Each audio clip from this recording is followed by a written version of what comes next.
Sir ನಮಸ್ತೆ. ರೈತರಿಗೆ ನಿಮ್ಮ ಬಗ್ಗೆ ಪರಿಚಯ ಮಾಡಿಕೊಳ್ಳಿ ಸರ್. ನನ್ನ ಹೆಸರು ಗುರುಶಾಂತಪ್ಪ ಅಂತ ಹೇಳಿ, ಶಿಕಾರಿಪುರ ತಾಲೂಕು, ಶಿವಮೊಗ್ಗ ಜಿಲ್ಲೆ, ಕಣಸೋಗಿ ಗ್ರಾಮ. ನಂದು ಮುಖ್ಯ ಕೃಷಿ ಕೆಲಸನ.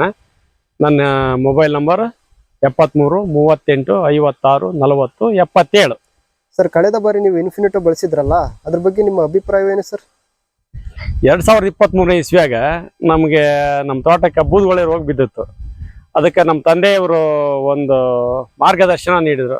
ಇದು ಈ ನಮ್ನಿ ಹಾಳಾಗ್ತಾ ಐತಿ, ನೀನು ಕಣ್ಣಿಗೆ ಕಾಣ್ತಾ ಇತ್ತಾ ಇಲ್ಲ, ಹೋಗಿ ನೋಡಪ್ಪ ತೋಟನ, ಏನು ಅದು ಔಷಧಿ ಸ್ಪ್ರೇ ಮಾಡಬಾರ್ದು ಅಂತ ಹೇಳಿ ಕೇಳಿದ್ರು. ಆಯ್ತಪ್ಪ ಅಂತ ಹೇಳಿ ಯಾವುದು ಇದನ್ನ ಅಂತ ಹೋಗಿ ಔಷಧಿ ಕೇಳಪ್ಪ ಅಂತ ಹೇಳಿದ್ರು.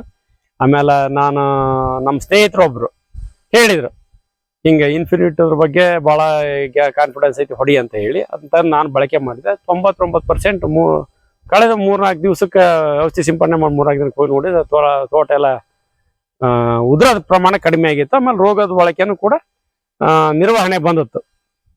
ನಿರ್ವಹಣೆ ಆಗಿ ಆಮೇಲೆಲ್ಲ ಇದನ್ನ ಬಳಸಿದ್ವಿ. ಆಮೇಲೆ ನಾನು ಪಕ್ಕದ ತೋಟದವ್ರಿಗೆ ಎಲ್ಲರಿಗೂ ವಿಶ್ವಾಸದಿಂದ ಅದ್ರ ಮೇಲೆ ವಿಶ್ವಾಸ ಇಟ್ಟು ಹೇಳಿದೆ. ಅವ್ರದ್ದು ಕೂಡ ಕಂಟ್ರೋಲ್ ಆಗಿ ಅತ್ಯಧಿಕ ಇಳುವರಿ ಪಡೆದು ಎಲ್ಲದು ಚೆನ್ನಾಗೇ ಆಯಿತು. ಆಮೇಲೆ ನಮ್ಮ ತಂದೆಯರ ಬಾಯರ್ ಕಂಪ್ನಿ ಬಗ್ಗೆ ನಾನು ಸಣ್ಣ ಹುಡುಗಿದ್ದಾಗಲಿಂದನೂ 1992-93 ನಾವು ಹತ್ತಿ ಬೆಳೀತಕ್ಕಂಥ ಪ್ರದೇಶ ನಮ್ದು. ಅವಾಗ ನಮ್ಮ ತಂದೆಯರು ಬರೀ ಅವರು ಬಾಯರ್ ಕಂಪ್ನಿ ಔಷಧಿನ ಯಾವುದನ್ನು ತಂದು ಬಳಸಿದ್ರು ಔಷಧಿ ಬಾಯರ್ ಕಂಪ್ನಿದ ಹೊಡಿತಾ ಇದ್ರು. ನಾವು ಅದ್ರ ಬಗ್ಗೆ ವಿಶ್ವಾಸ ಇಟ್ಕೊಂಡು ಬಾಯರ್ ಕಂಪ್ನಿ ಔಷಧಿನ ತಂದು ಹೊಡೆದ್ವಿ. ಅತ್ಯಧಿಕವಾಗಿ ನಮ್ದು ಇಳುವರಿ ಬರ್ತಾ ಐತಿ. ನಾ ಯಾವಾಗಲೂ 100 ಕ್ವಿಂಟಲ್ ಒಳಗೇನು ಅಡಿಕೆ ಎಂಥ ಕನಿಷ್ಠ ಕಾಲದಾಗೂ 100 ಕ್ವಿಂಟಲ್ ಒಳಗೆ ಅಂತದಲ್ಲ, ಅತ್ಯಧಿಕ ಇಳುವರಿ ಬಳಸ್ತಾ ಇದ್ದೀನಿ. ಔಷಧಿ ಹೊಡಿಬೇಕು ಅಂತ ಅಂದ್ರೆ ನಾನು ಬಾಯರ್ ಕಂಪ್ನಿ ಔಷಧಿನ ಬಳಕೆ ಮಾಡ್ತಾ ಇದ್ದೀನಿ. ಇನ್ಫಿನಿಟೋದ ಬಗ್ಗೆ ಮಾತ್ರ ನನಗೆ 100% ವಿಶ್ವಾಸ ಐತಿ. ನಾನೇ ಬಳಸಿರೋದ್ರಿಂದ ಈಗ ನಮ್ಮ ತೋಟದ ನೋಡ್ರಿ, ಎಲ್ಲಾರ ಅದನ್ನ ಬಳಸೀನಿ, ಬಳಕೆ ಮಾಡೀನಿ. ಎಲ್ಲಾರು ಒಂದು ಪೀಸ್ ಉದುರೈತೆ ಹಂಗೆ ನೀವೆಲ್ಲರೂ ಬೇಕಾದ್ರೆ ಚೆಕ್ ಮಾಡ್ಕೊಂಡ್ರೆ ಎಲ್ಲಿ ಅದ್ರ ಕೊರತೆ ಏನು ಕಂಡು ಬಂದಿಲ್ಲ.